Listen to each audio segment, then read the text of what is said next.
I'm here today by the Army Corps of Engineers office, and the call to action today is for the Army Corps of Engineers office to revoke the permits. If anything, they need to do a full environmental impact statement, meaning that property owners need to give them the access to their properties. Because when they did their so-called environmental impact statement before, property owners would not let them go in to be able to find cultural sites that are pertinent to these lands, as far as like the Ojibwe, the Dakota, Lakota nations, and all the other tribes that have passed through these lands. And they don't want to recognize our cultural sites. They don't see me as a living cultural being.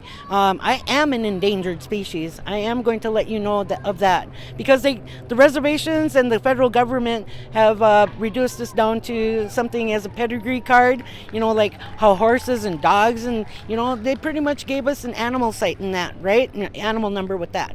So I'm over here, for years, the Army Corps of Engineers and the militarization to come through and take these lands, to rob us of our own land rights here in the United States. We started off on the west coast or east coast, and then came over to here where the wild rice grows, where the food that grows on the water.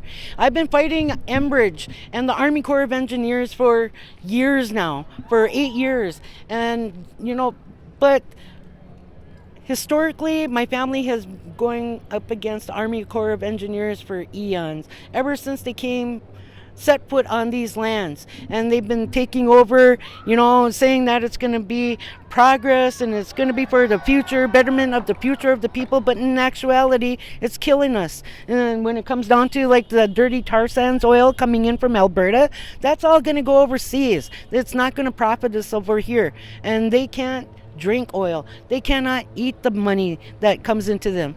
So how is that going to be a healthy, progressive lifestyle? Ojibwe Warrior Society member did not give authorization for the tar sands Line 3 pipeline to come through, much less the mining that's going to be happening here within my other backyard portion.